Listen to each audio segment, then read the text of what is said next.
This is Abnormal Entertainment.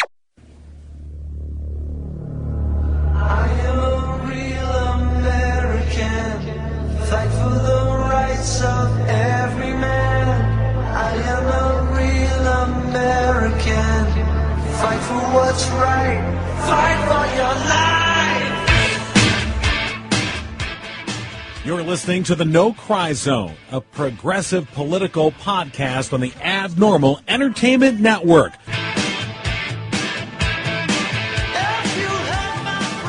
Welcome to the No Cry Zone. I am here with John Arking and reporting from the Democratic Convention, Michigan Democratic Convention. What's our correspondent's name? I think it's Rob Vedro. It's a Robert Vedro. Oh, yeah. Robert Louis. Yes. So, Rob Vedro, of course, you are at the Democratic Convention in Lansing and our live report here. Tell us what's going down.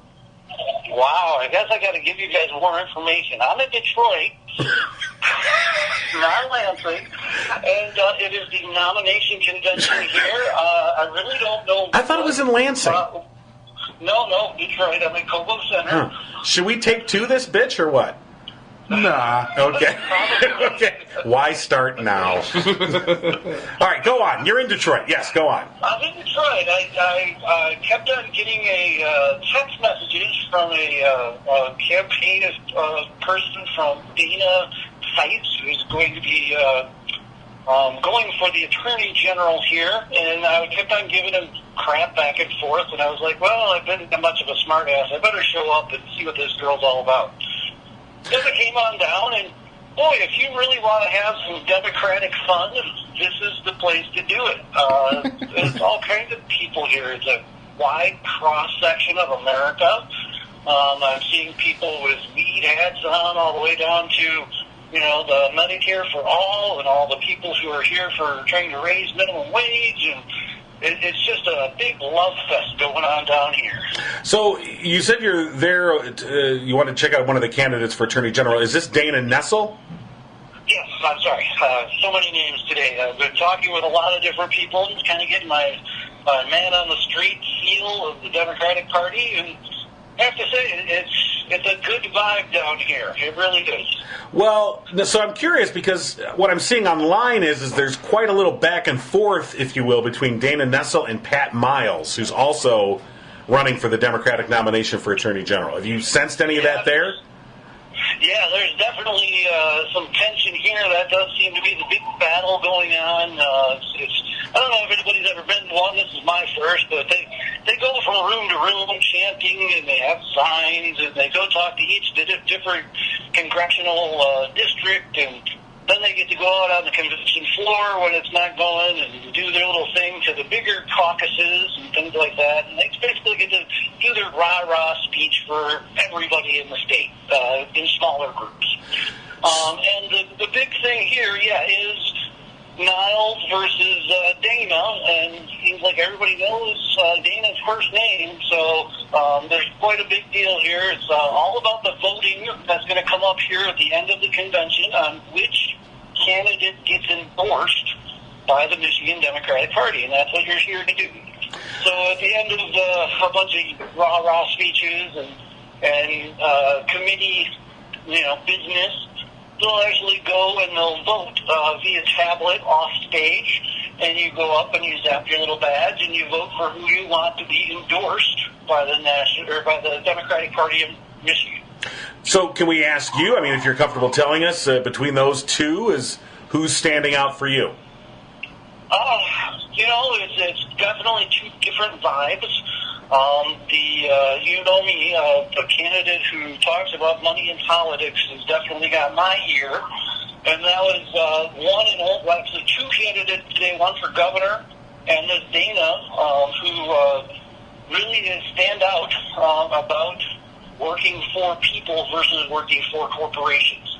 Whereas the other person just keeps on, which is kind of ironic, just keeps on throwing out that he was Obama's pick for, Western Michigan here, and just keeps on throwing out this Obama name and an establishment feel to it, but he does have a lot of support. So it's going to be a tight race between those two, and that's the big question of the day. And what about the other races? Anything else that's contentious, or pretty much all set? Well, I don't think there's too much contention. It seems like Gretchen's got a big following. It seems like Abdul is the gentleman's last name. He's a doctor from the Detroit health system. He ran our Detroit health system. He's got a great message going out.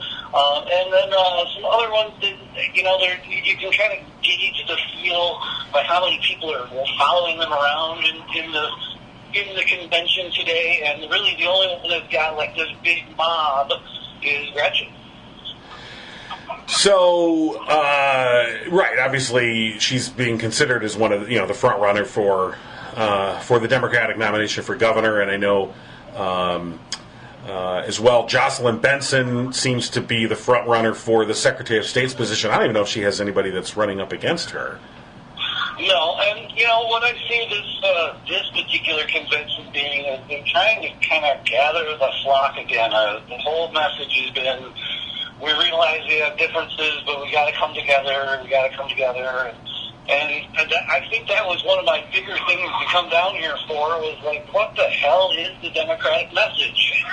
Once again, and I'm still here, and it's so long and convoluted.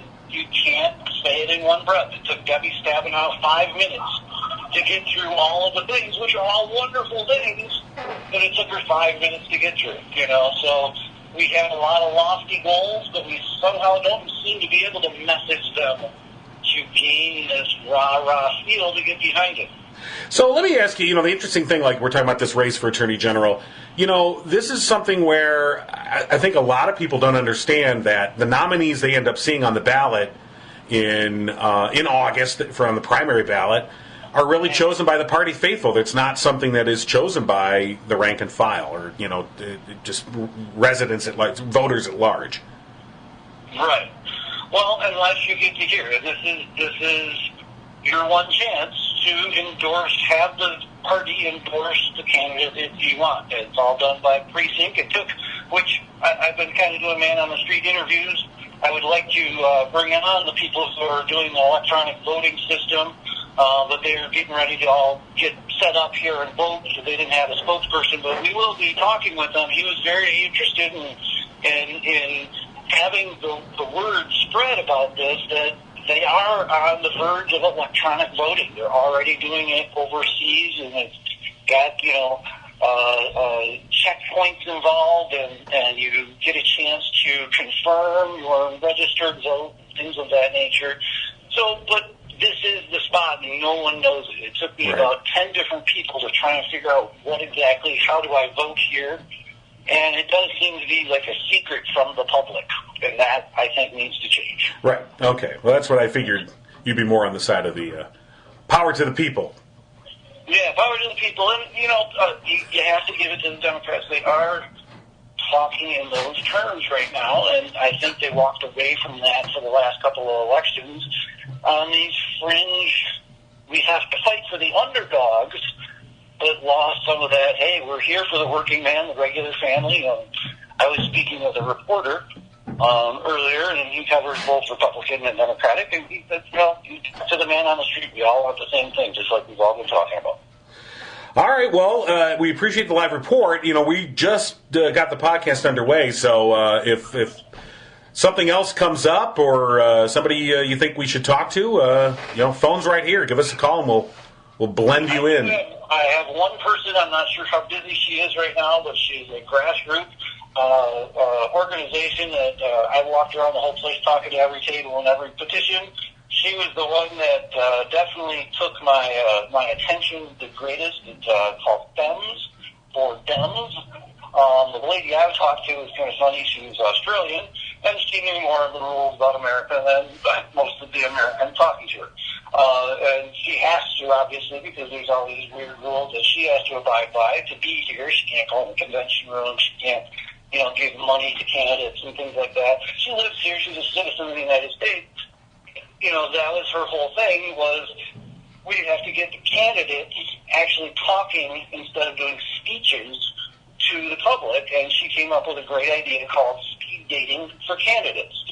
And she's been putting them together, and I guess the candidates are loving it, and the people are loving it, and I'd like to get back with you on that if I can get a hold of it. All right, excellent. We look forward to it. Hey, by the way, our other correspondent, Gretchen Hertz, is at the convention as well. So if you want to keep your eye out for her, you can wave at her or give her the secret no cry zone shake. Do the handshake. The convention room, as most would envision, is a hot, sweaty mess. But I can confirm it is a whole room full of people. There are Democrats in Michigan, and I think the total was 6,700 here in attendance. Oh, Wow. okay. Well, that's It I only, mean, this isn't actually the big convention. This is the endorsement convention that right. basically the Democratic Party hopes you miss. You know, Right. have their people in place and put in the votes that they want for Right. people that they want to endorse. They're sending out a "Don't Save the Date" card. Yeah, exactly. well, Rob, aren't you the people? And what I thought was funny is there was no instructions whatsoever on how to vote. Like I got stuff for probably 3 or 4 months before this.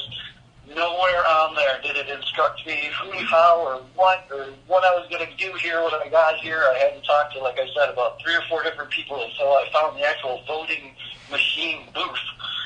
And he walked me through the whole process. Okay, Okay. but Rob, who are the establishment candidates so you know the difference? It seems like this. Niles has definitely got the nod from the establishment, and Dana is definitely slating that. I do believe that Gretchen has got that nod from the establishment, and I can't say that's bad, but it's just a matter of they prefer to not have the hassle of being turned off or turned away by their pick. You know what I mean? This actually could be an upset today if there's enough people out here for Dana Nessel. So that's just the whole thing, is I wanted to see how our Democratic Party here in Michigan is doing, and I've got a good health check. All right. It's all right. Well, thank you for the live report from Detroit, not Lansing, where I Not Lansing. thought it was happening. We could have talked about that before we got on the I'm phone. glad I didn't go today because I'd be sitting in Lansing going, "Where is everybody?" He's just at a gun and knife show, actually, right now at Kobo. That is another big point of contention. As a matter of fact, John, is them holding it here in Detroit because it is not central. Ah. So people who are like, I see a lot of talking with the colorful figures about the grounds here today. Some of them wearing weed hats. We have a cannabis caucus now. Those type of people do seem like they're traveling quite a ways. One from Traverse City, one from Benton Harbor, one from all the way in the Bad Axe area just to get to Detroit. When if it was in our capital city of Lansing, more people could come to it easier. So that's one of those things that I have to wonder why they do that. Well, Kobo's cheap? And now, you guys better talk about all the crazy things that have happened in the news and our president shooting missiles off to cover up the fact that James Comey has a book. Wait, what happened? There's missiles? Yeah, we bombed Syria. I know. Sent our tomahawks to Syria. yeah. We threw tomahawks at Syria. Boy, that guy's way out of it. So everyone knows that was a diversion tactic away from James Comey's book, which is coming out on the 17th. Yes. Everybody knows. Yes, we will. We will be talking about that. Some interesting perspectives on that. But all right. Well, thank you. Reporting live. That's Rob Vidro at the Detroit Democratic Convention. Well, it's a Democratic Convention in Detroit. At the gun and knife show at Kobo.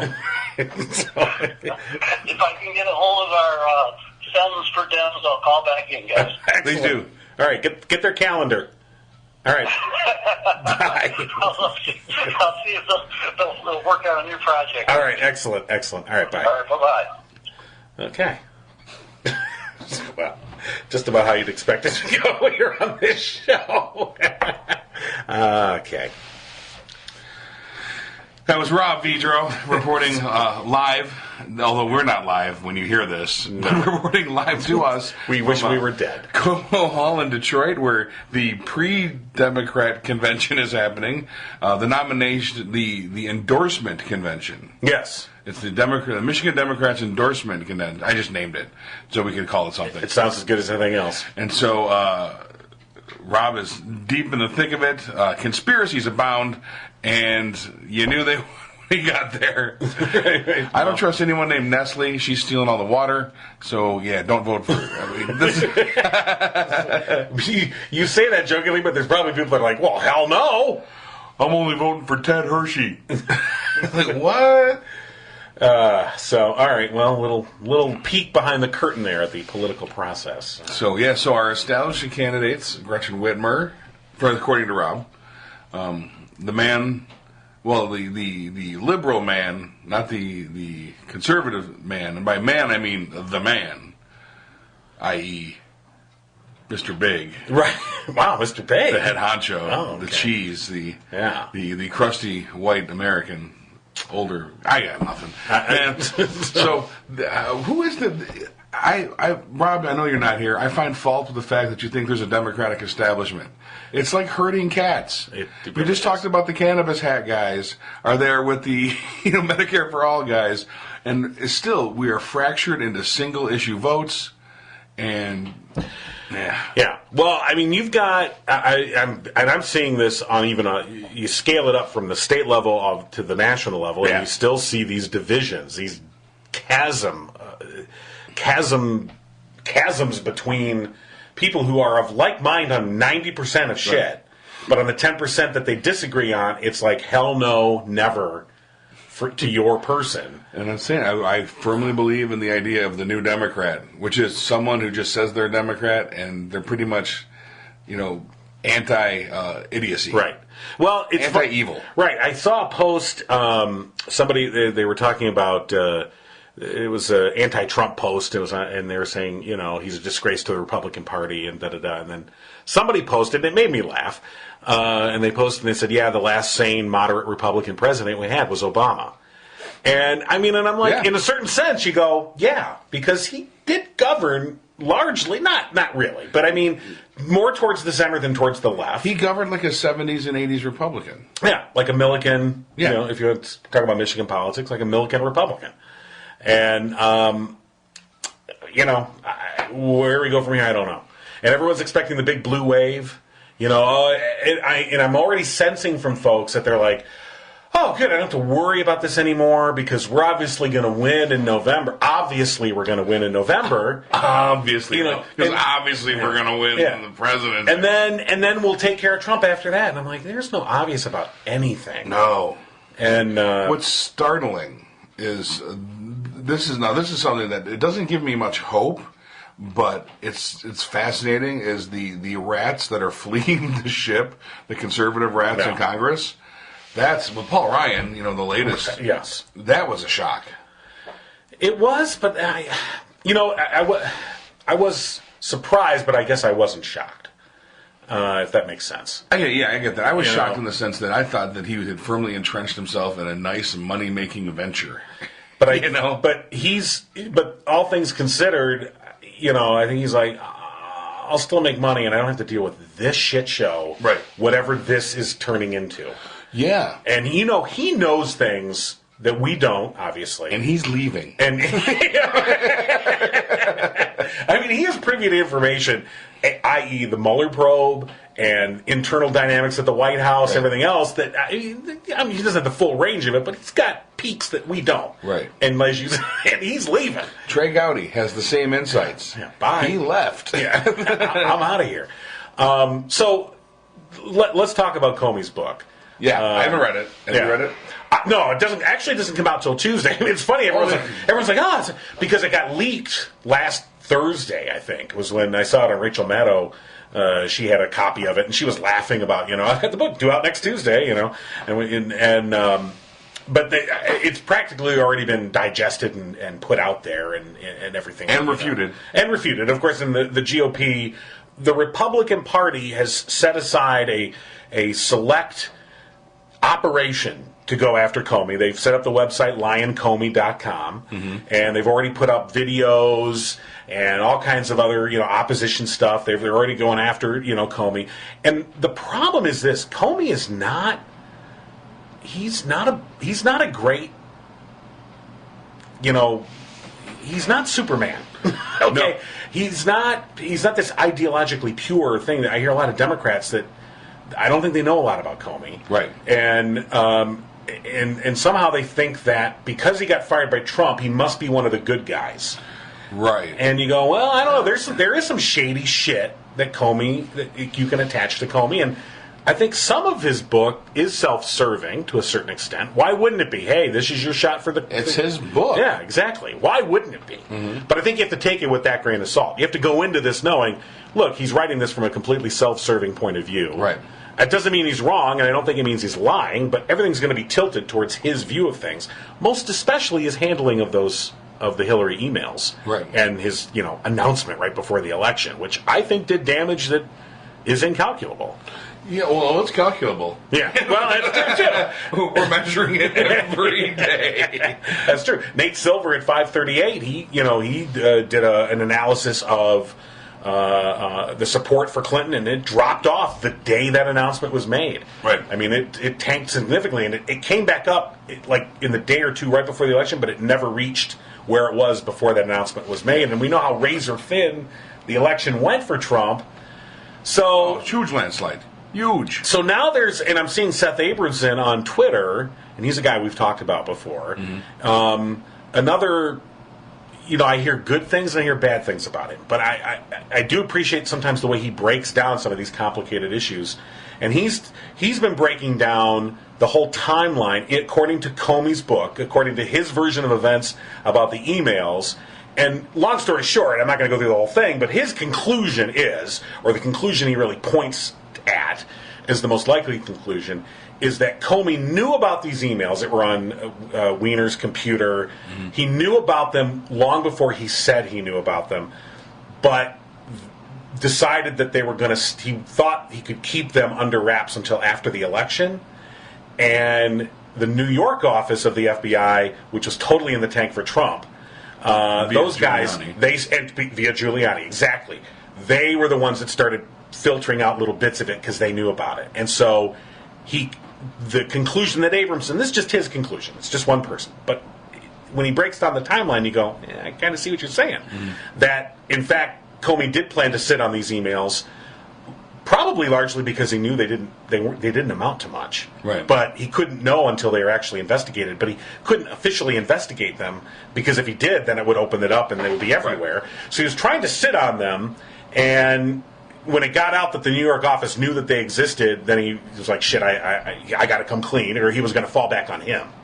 So the two conclusions that Abramson comes to is that between him and McCabe is involved in all this stuff with the emails too, that they saw two disasters that were about to befall the FBI, and they tried to take the lesser of them, which was A, it was going to come out that the New York office was totally in the tank for Trump and was leaking information. It was trying to throw the election to Trump. Right. That's bad enough. That would throw a lot of shit on the FBI. The other one was that the FBI was sitting on emails that could potentially harm Clinton, but was purposely not releasing them because they wanted her to win the election. And neither one of those makes the FBI look good. Neither. And so they were trying to take let's see if we can, that they were trying to protect the FBI, and in the long run, they actually fucked everything. Right. That's one interpretation. That's not a bad interpretation. It's an interesting interpretation. But that has to do with the Clinton email stuff. I think as far as the revelations in the book, or at least the details that Comey provides in terms of his interactions with Trump, I think those are all entirely believable. From what I've read, I don't see where anything strikes me as, Trump would never do that. Right. Asking for his loyalty. Yeah. Basically, saying let Flynn, Flynn's a good guy. I want you to, basically let him off the hook. And what has also been pointed out was that when Comey got called up to Capitol Hill, he was still the FBI director when this happened, He got called up to Capitol Hill, and during his testimony, he was asked about the New York office leaking information, and he confirmed that indeed they had, and that it was something that he was extremely unhappy about, and that he was investigating. And as it was been pointed out, 3 days later, Trump fired him. Now, you can't necessarily connect those two for sure, but you kind of wonder. Like, were they afraid that Comey was going to reveal the fact that the FBI New York office was completely in the tank for Trump and had been releasing this information illegally, frankly, in an attempt to, benefit him? I don't know. It's a fucking mess. Oh, it is. It is. It's I saw a thing the other day where a conservative friend who's actually pretty, not crazy, messaged me and they're like, "You got to be loving this." And I'm like, "No, this is tearing at the fabric of everything we have. It's a mess." Yeah. I want him gone, but come on, let's try not to, burn the house down to do it. Yeah. I mean, that's a good point. I mean, I think you've got a lot of folks that they wish ill will, they wish harm on the man. I don't wish harm on him. He still is the president of the United States. I mean, I would like to see him publicly embarrassed. Is that different? Well, a lot of people, I'm talking about like people wishing him physical harm. And I'm always just like, whoa. Ease up. No, wait. Now, does this count as physical harm? Like, he has a huge bout of, like, awful diarrhea on camera. Well, I mean, that's physically harming, but come on, that would be so funny. Well, yeah, I suppose. I was thinking more like a pie in the face. Yes, that's fine. Something, or if someone could pants him, if you could get close enough to pants him, but that would be... That's up there too. It's juvenile, but it just seems like it might work. Okay, I want 14-year-old boy vengeance. I don't want like death and assassinations. Yeah, no. That's what I'm talking about. I mean, I want him to puke on himself. People are someone slip him some laxative. They so viscerally hate the man, and I'm like, no, I can never go there. But pie in the face, or some Stuff him in a super locker. extra laxative in his bean burrito. Wouldn't that be great? Or one of his taco bowl. One of his multiple Wendy's Frosties. You just get some of the maybe this one's extra chocolate. I love it. Because they got that X-Lex in the chocolate. Yeah. Okay. That's what I'm saying. Oh, right. Oh, I thought this through. Yeah. So I have applied to be an intern at the White House. All right. Oldest living intern is what I'm going for. I think. Well, you're white, so you're in. You're really in. I'm white and middle aged, so I'm like, I'm in the intern pool. I think you're gonna make it. I'll get in there. So when I get in there, that's my first job. Is I'm going to try and get on the food detail. Yeah. And then it's on from there. Right. He's carrying a big thing of X-Lax chocolate. It just says chocolate laxative on the jar. It's like huge and cartoon-esque. Just take a Sharpie and cross out the laxative part. Yeah. It's a chocolative. It's to make you feel more chocolatey. Just leave it on his desk with a knife in it. With a spoon. And just scribble it out and put what's that stuff called? Nutella? Yeah, the Nutella. Put Nutella stuff. Just write it on there. Give some graham crackers next to it. Yeah, maybe. Wow. So tonight, we're recording this on Sunday afternoons. Tonight, Comey's going to give his first major interview to George Stephanopoulos. Right. So this is what I want to find out from Comey. Okay. What's your agenda? Yeah. You can put a book out, you're going to make a bunch of money. Right. People buy your book, great. Understand. You probably got a huge advance. Cool. There's the money. You said you want the truth to be out there. Sure, there's the truth, whatever. You've vindicated you. But what's your end goal? What's he want? Right. What's he doing? He's not running for anything. Maybe. Well, he wants to exonerate. I would imagine that he wants to exonerate his reputation. True, but I don't know that this is going to work for that. But I don't think he's going to. Doesn't he ever need to work again after this? No, agreed. And of course, Trump is firing off a series of tweets today ahead of the interview. Lion Comey. Yeah, he's slippery and the worst FBI director in history by far. And didn't even wear any dresses. Yeah, Trump on Sunday pushed back again against Comey's claim that Trump sought his loyalty. Okay, this is the best part. I hardly even knew this guy. This is from Trump. Okay, just another one of his many. I didn't even know him. He's the FBI He said that director. about everyone. This is the guy that you blew a fucking kiss to in the Oval Office. I didn't know him. I just blow kisses to people. That's the kind of guy I am. I couldn't get out of campaign mode. Okay. I needed his vote. Slippery James Comey, a man who always ends up badly and out of whack. He is not smart. He always ends up badly. Yeah. Did you just say that? Yeah. Yes, he did. Yes, he did. That's up there with Bigley. Yeah. It is up there. I'm Bigley and badly. Yeah. Well, I saw somebody had posted on Twitter. It made me laugh out loud, and they basically were saying, I'm always amazed that that the party of that wants to make English the official language of America is behind this guy who seems to, defy that every time he picks up his phone. Well, it's silver spoon English. Yes. Yeah. Okay, so what do you think of the Robspiracy that the book, the firing missiles into Syria is a cover-up for a book? So I was thinking about this earlier, and I thought, okay, here's how that conspiracy would have to work. Okay, so you'd have to. This is how it would have to work. The Russians would have had to convince the Syrians to gas their own people. Mm-hmm. All right, and thus allowing Trump to then use that as a deflection of all this stuff back at home. Which, yeah, right, and then thus allowing him to fire a bunch of missiles at Syria, and Syria would have to agree to have missiles fired at it, right? And all because and gas their own people and out provoke more international outrage than they already have, so that Trump could do this. It starts to fall apart. Well, it goes farther back. 4 years ago. We had to have known that Obama wouldn't actually bomb anyone after his line in the sand. Got it, right. Because then Trump couldn't have the narrative of, I've done what Obama wouldn't do. Right. So that starts then. But secondly, I don't believe for 1 second that Trump would allow a bombing to take his news cycle. Yeah. Not for 1 second. Right. They're not reading my tweets because I bombed someone. Bombing over. End of story. Right. And interestingly enough, by doing the bombing, he really pisses off his base. Yeah. His extreme base, they do not want any kind of international shit at all. Nope, no copping. Let them fucking die is their attitude. Right. And why are we wasting resources, time, and money on people, these brown people that are overseas? Who gives a shit? But then on the other hand, they're also, that was tough ass American. Right. You can't have both. Which is it? Would you only beat us up, your own citizens? That's right. I think it was fortuitous timing in the sense for Trump. I think it came along at just the right time.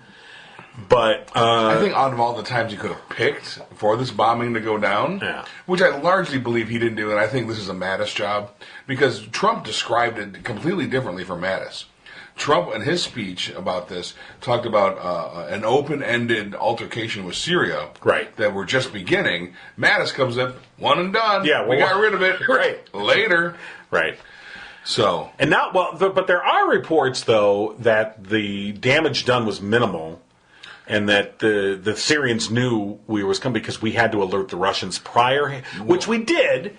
Because they have assets in the area, obviously, and we have this joint agreement, military agreement, that will let each other know when we have assets in the air. And that's upset his base too, because he was all about the element of surprise. Americans are weak. We give up the element of surprise. We tell people when we're coming. Right. Like, well, you kind of have. I mean, well, and yet he did via tweet.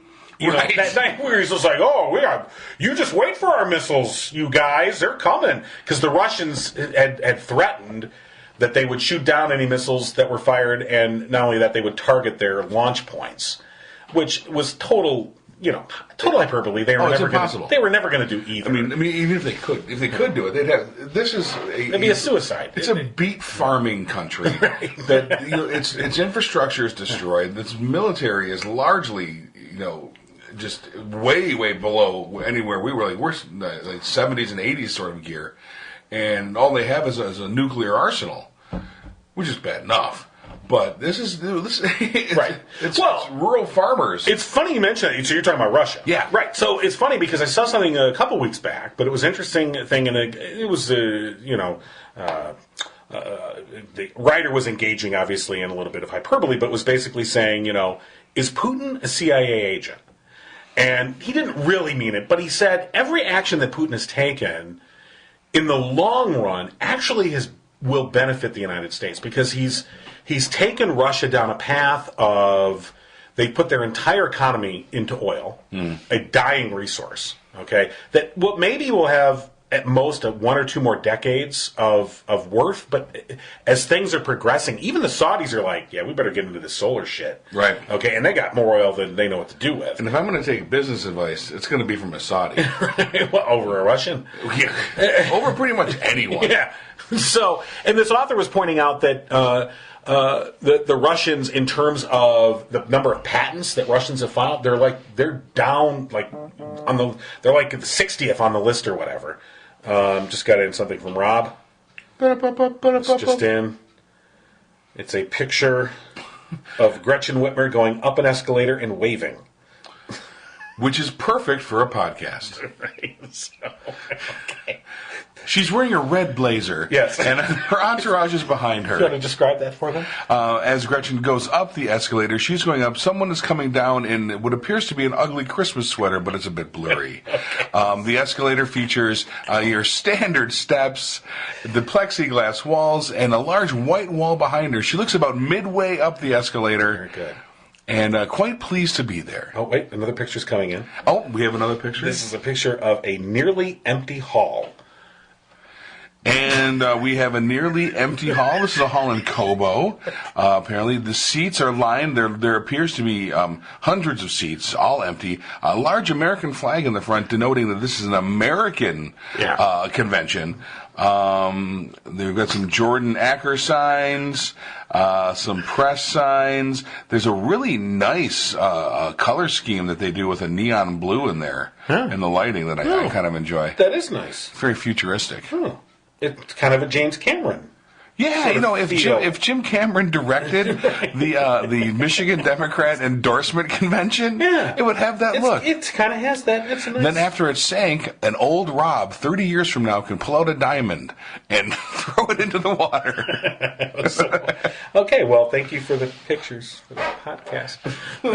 No, Rob did not send those for the podcast. He sent those for our edification. We're silly. And we're making fun of it. Well, because we're jerks. Yeah. Well, the only way that we can make fun of Rob is when he's not here. That's true. And we're not in his facility. Oh, another picture now. Oh, this just in. Yeah, and we're not. By the way, we are in the arcing bunker. Don't tell. Oh, I'm sorry. Oh, okay. Now, all right. Now here we have a full hall. There's the. Oh, see that. This is the after picture. It must be. That's a full hall. It's from the opposite direction. Yeah. And the hall is full. People are seated. All those. And the blue that you were talking about has overtaken the entire hall. It really has. I think that's an American blue. Yeah, that is an American blue. Wow, okay. Or a royal blue or Hawaiian blue for the Lions. Well, yeah. Well, and Obama's from Hawaii. He is from Hawaii, sort of. Okay. Via Kenya. Well, of course, that's where it all starts. That whole conspiracy theory with the Syrian bombs had to go all the way back to this birth certificate thing. Well, sure, because without that, then they wouldn't know. Right. Clearly, and there must be a time machine involved. Somebody obviously isn't going to. Holy crap! If that is a new comic book I want to do. Trump gets his hands on a Wayback Machine. Oh my God! And he's going to actually make America great again. I want every issue. We should do that. I love it. Oh, yeah. Okay, what would history look like now if Trump got a hold of a time machine? He's going to go fix all the things he doesn't like. So he steals little baby Obama from Hawaii and flies him to Kenya. And leaves him there. Like on the tarmac. Leaves him in a village in Kenya. See, I was right. He fixes all the things he was wrong about. Oh, my God. Okay. That's genius, is what that is. Wow. Should we wrap up this podcast? We got to get to work. We have to get to work, everyone. Right. So, okay. So, the whole Syrian thing, that's just...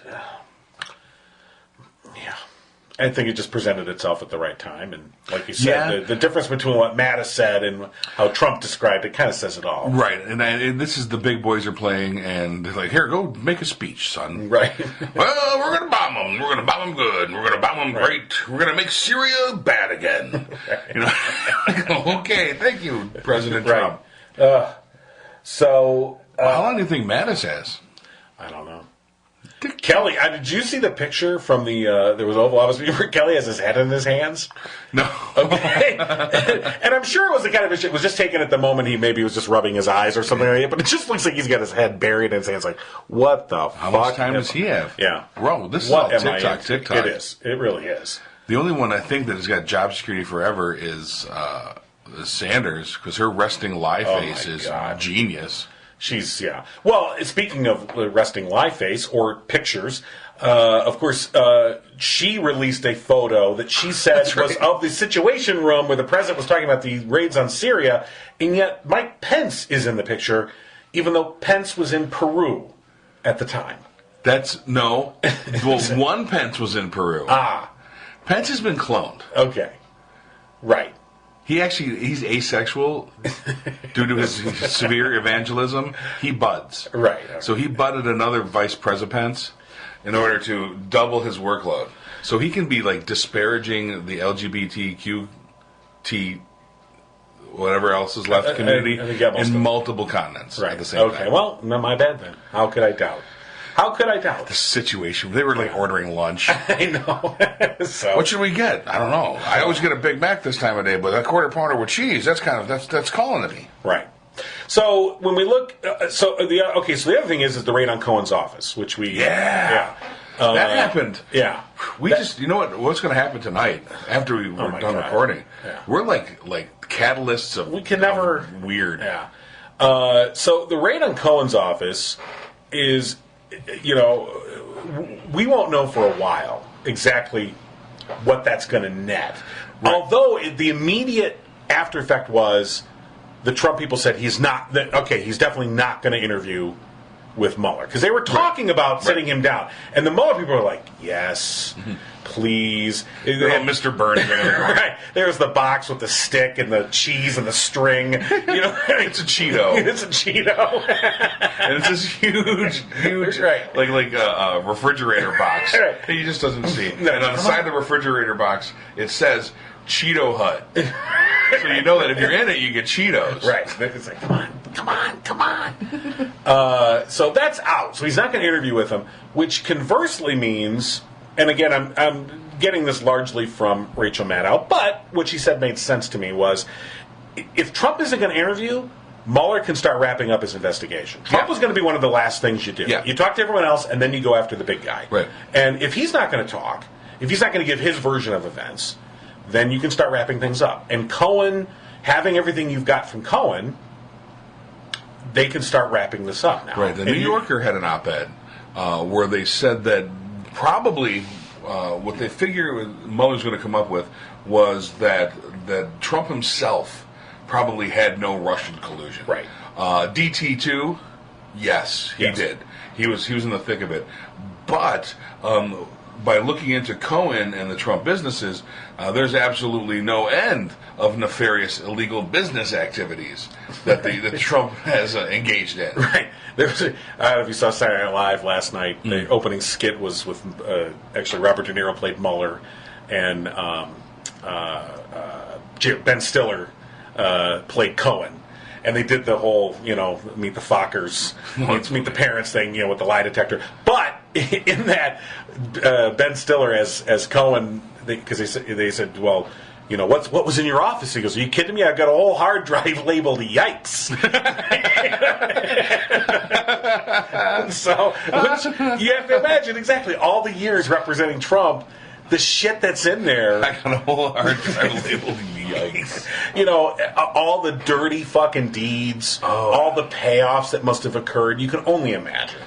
And whatever we imagine, that it's just a shade of what's actually in there. Yeah. So Maybe the real PP dossier.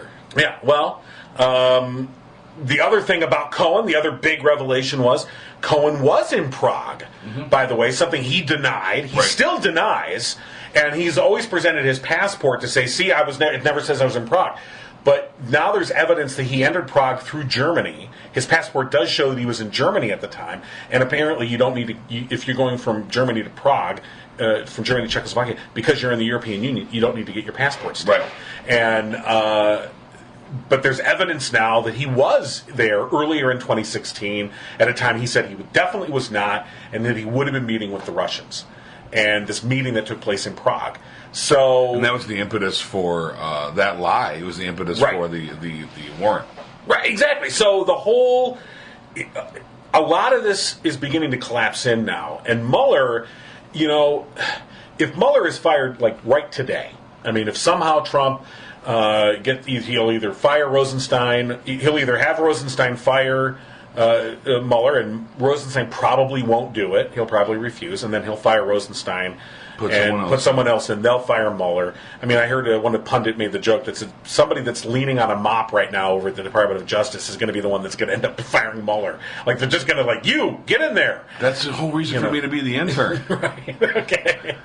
Start mopping. We need a new AG. Hey. I actually read a book once. Right. You're in. Wait. What book? Atlas Shrugged. Get him in! Stat! Move him through! Double agent.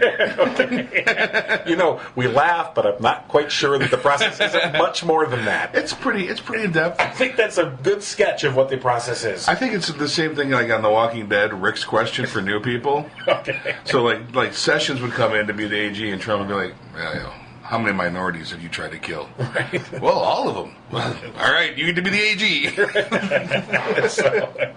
Yeah. How many minorities? How many real people? Well, none. Well, there you go. Wink, wink. So, So one way or another, this is coming down. Right. Whether the Dems can you take... finish your thought was if he gets fired, Right. If I can extrapolate, Okay. there's still Cohen's still going to get prosecuted I don't see how he can. because that's a Fed thing. That's not the the Mueller. And you've got the Southern District of New York involved, Right. The U.S. attorneys, which again technically fall under, but he'd have to fire so many damn people it'd be ridiculous. Plus, then you can also get the Attorney General of the state of New York involved, and Trump can do nothing about that. Right? Yeah, because he can only do anything with federal things. And I would like to believe that if Mueller is coming across whatever information Mueller is coming across that falls under the jurisdiction, because I feel like that's their fail-safe, is the Attorney General of the state of New York, and because he's out of the range, he is out of the range of Trump or anything Trump or anyone in the federal government can do. And anything that he comes across that falls under the jurisdiction of the state of New York, which is a lot because Trump is based in New York, Right.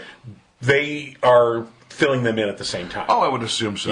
That they're being brought up to speed, and they are being given this information, Right. so that if he is shit cannon, stuff just disappears out of the Department of Justice. That's okay.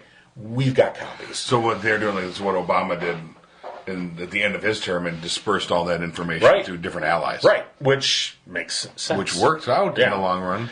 Hopefully. Again, that guy was playing chess, and the rest of us were on Candyland, shoots and laddering. Right. Well, I mean, I'd like to think, or I'd have to think that Obama probably regrets Not how doing he, more. yeah. But how could It's like he's faced the same situation. he tried to do the right thing for the right reasons, Right. and he didn't do it enough. the same situation Comey runs into. What do I protect? Right. At the FBI. Exactly. How are we going to take it? Is, Right. we're going to get it in the eye or in the in the ear Or in the rear. Right. And all of us are taking it in the rear right now. Yeah, we all are, aren't we? Even if you support that guy. Yeah. So did you do your taxes? Yes. And did you benefit at all? Well, this year doesn't matter because this year is the 2017 tax year. Yeah, but we still couldn't deduct things, right? No. You can still. Oh, that was yeah. right. It's everything that starts in 2018. Yeah, But I'll be doing my taxes in about 2 hours. Okay. So you should still be able to deduct. It's the 15th. Right. You get to the 17th. Oh, really? Yeah. I'm doing it tomorrow then. Because tomorrow is a holiday in D.C.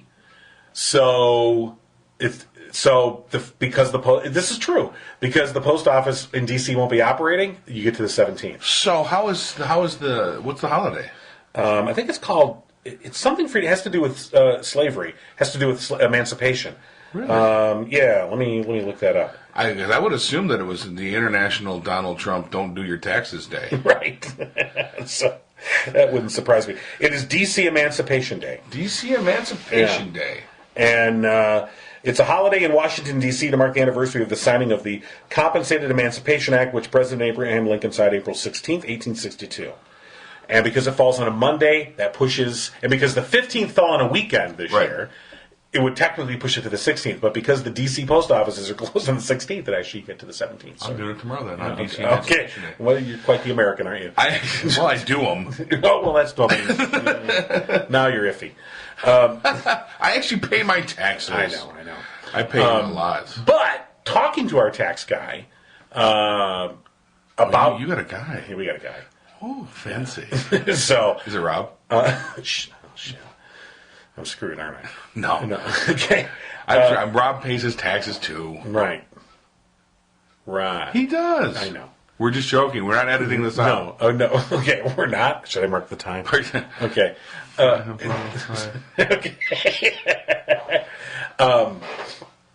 So, but talking to our tax guy, he said, obviously the deductions are gone for all things in 2018.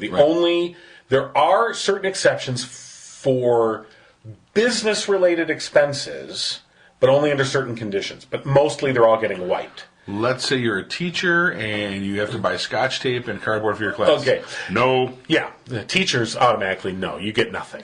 All right. Freaking entitled ass rich teachers with their teacher mansions. Yeah. So, we've gotten the word from Rob. The no go with the live interview with the Femmes for Dems. See if you can record one.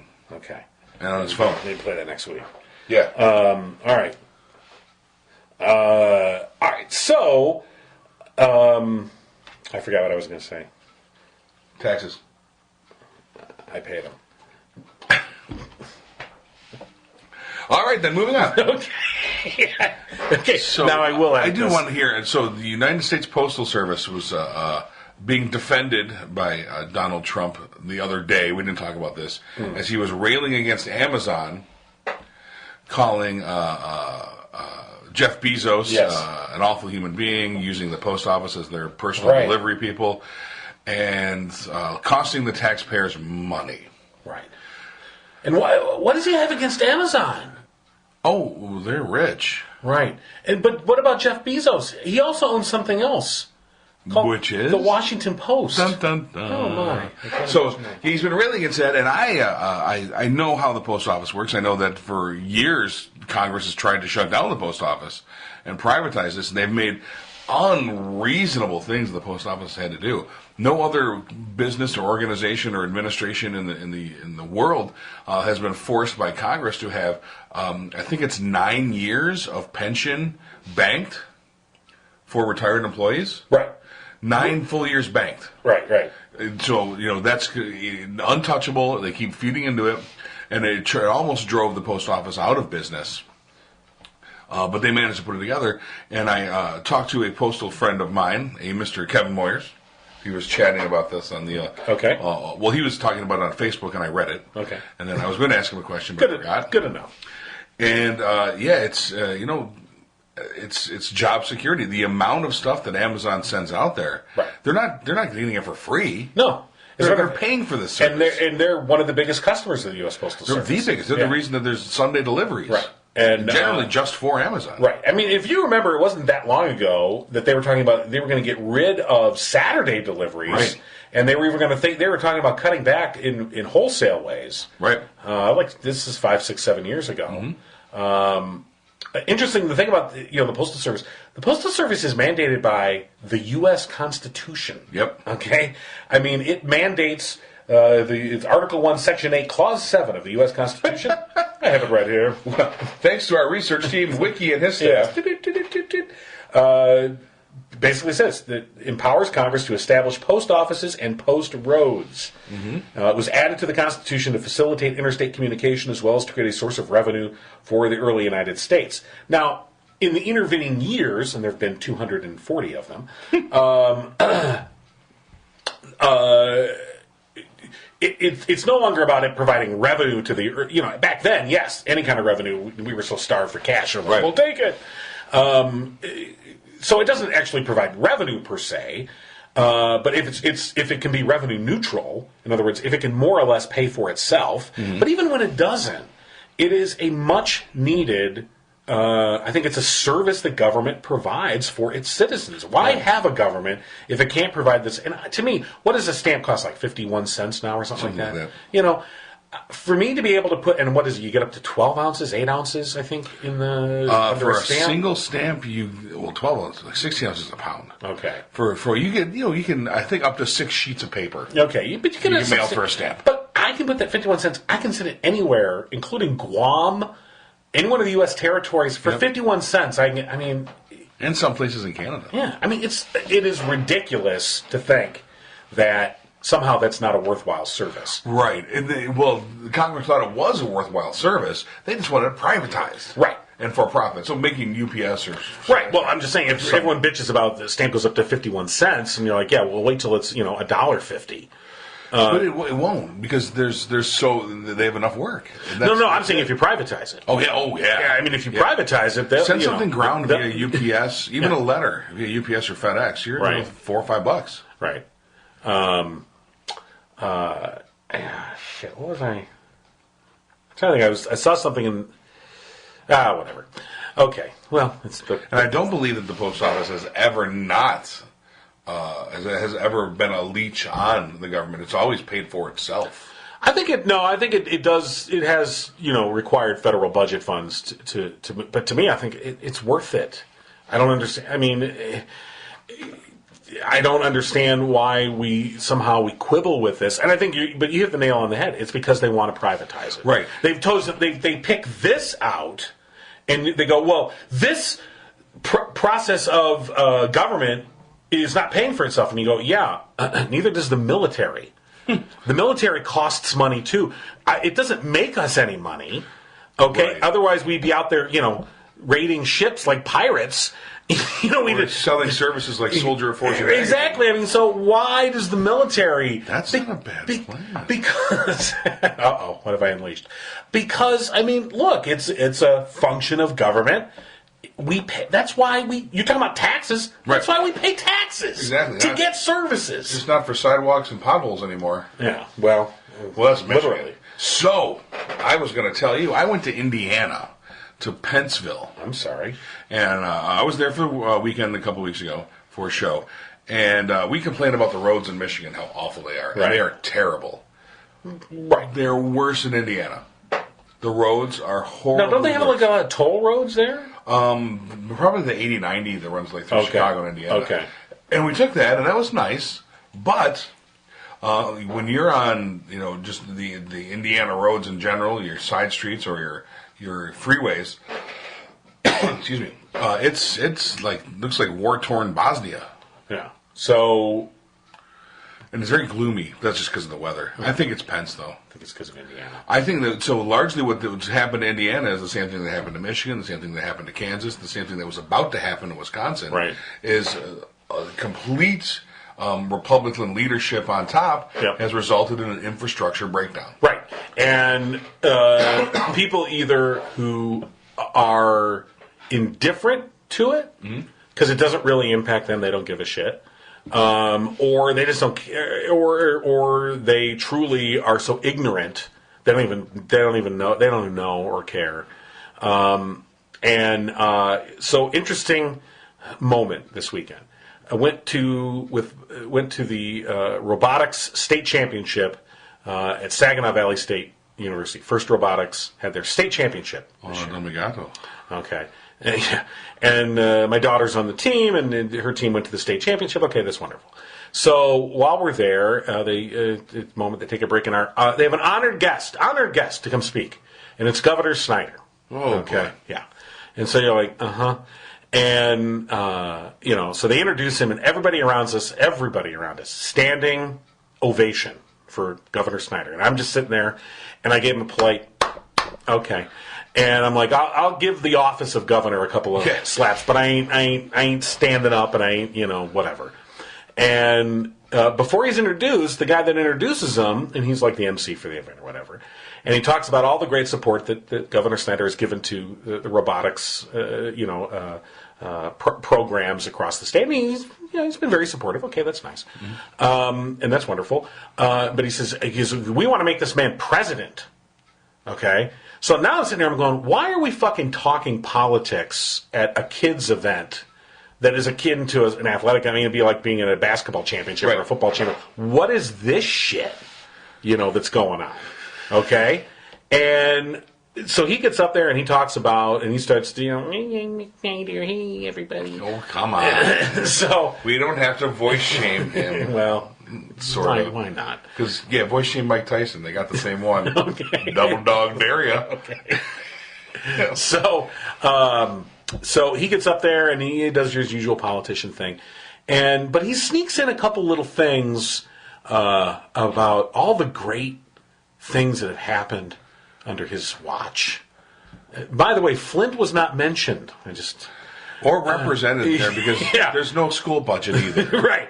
So I'm like looking around at I was just curious. I'm like looking around at people, and they're all just enraptured by this. And I'm thinking, and first of all, there was a cheer that went up when they said mentioning him for president. Now here's a Republican governor who I think you can look at his 8 years in office. I think are unmitigated disaster for the state of Michigan, right? In every way possible. Talk about infrastructure. Our infrastructure is 10 times worse than it ever was.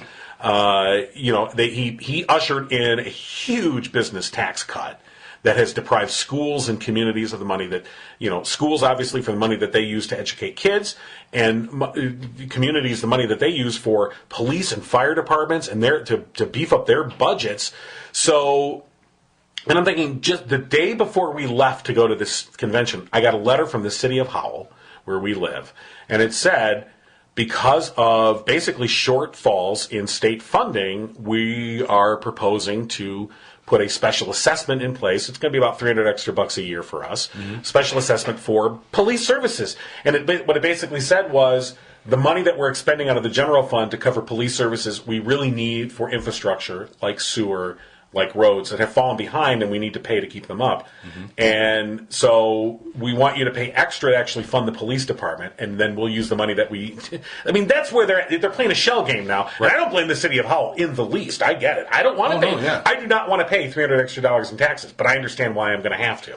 And it's because of the shortfalls in the state. And all these people, and I'm sitting around thinking, like, your taxes are going up too, you dummies. Unless you're a corporation, you think you're not being impacted this way because you are. So, and if they're not, you're probably living in a township or somewhere that's unincorporated that, you've got shitty roads and crappy services. Well, let's take a second. So look around you in the room. Let's think back. Let's go criminal minds. Close your eyes. You're back in the room. What is the demographic of the room? I'm thinking from pictures you've shown me and the knowledge that it's a robotics competition and you have to have a certain level of school with a certain level of funding and a certain level of student to have robotics, period, that it's largely Caucasian, affluent. It is. Now there are minorities. There's a decent reflection in terms of racial background or ethnic background. Well, I'm talking but school-wise. It's mostly white, for sure. But I think you hit more importantly the keyword affluent. Yeah. And especially the teams that do the best are the teams that have the most money. Because they're in communities that can sponsor them. Right. Exactly. And so you're looking at those are the communities that largely benefited from Snyder. Right. Yeah, good point. And so no one from Flint was there. On the floor competing. No one from Benton Harbor. Actually, it's funny you mentioned that because there was no Benton Harbor team per se, if anyone knows Michigan geography, but there was a St. Joseph team there. Benton Harbor and St. Joseph are considered twin cities. They're each on the side of the river. One is black, one is white. Right. You can guess which one is the white city. Right, and the city without the corporate manager. Yeah. St. Joseph. Right. So, I think... it's no surprise. I mean, that's a tailor-made... Because Snyder, if anything, is not stupid. He doesn't have bad optics. like national Republicans. National Republicans and their optics are horrible. But generally, Snyder's been pretty good about going places, being seen in places, and to where it's incredibly receptive. Right. And you go in robotics competition, saying, "Oh God, it's a team from Bloomfield, team from Birmingham, team from Livingston County. Love me some Livingston County." You know. Well, it's not as if we're 98% white. Anyway, because we're 98.2.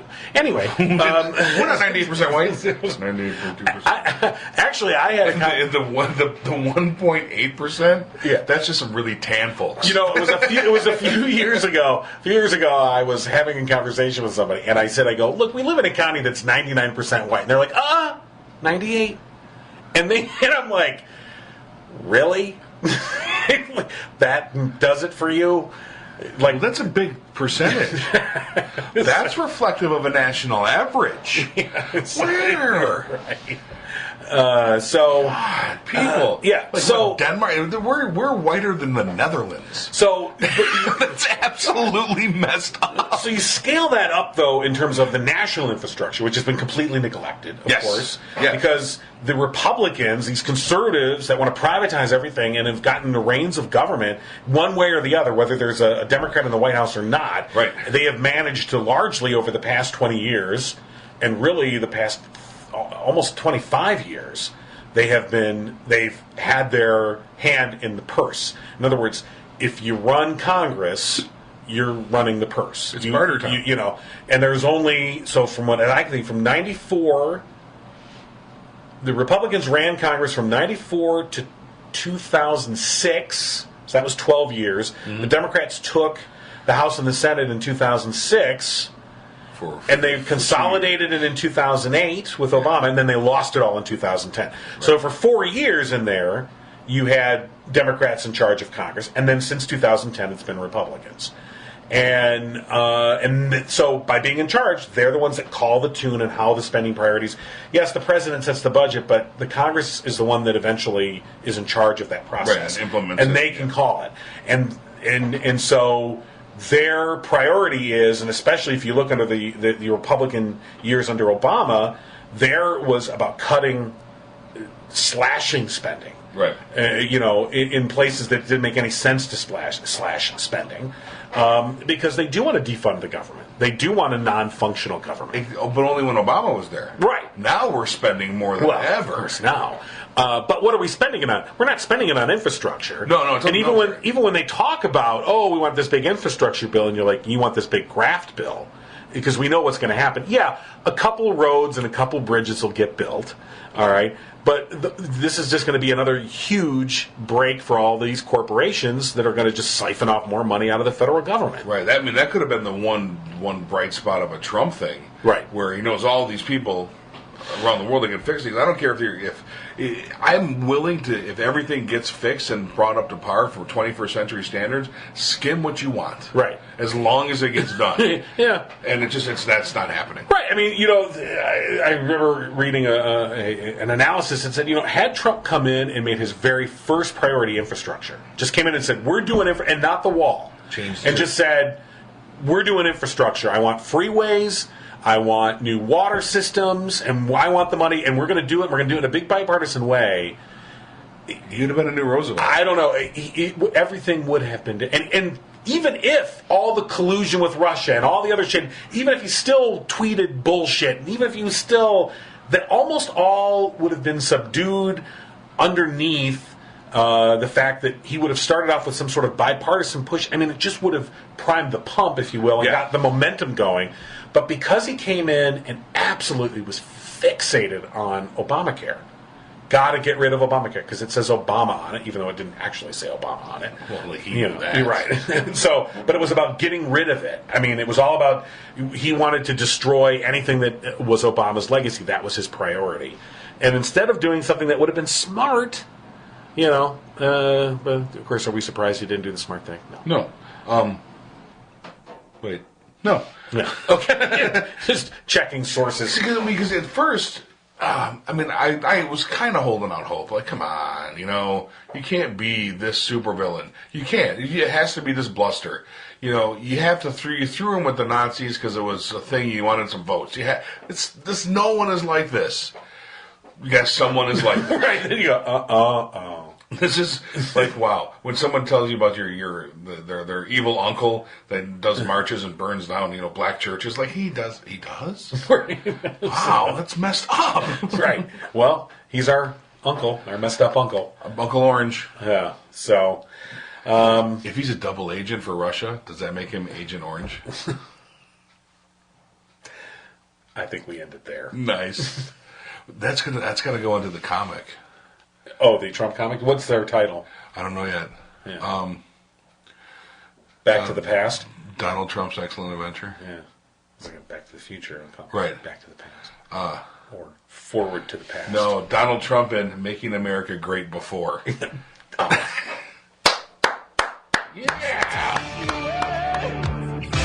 don't mind. It's better promise me I'll be back in time. Gotta get back in time. Gotta get back in time. Get back. Get back,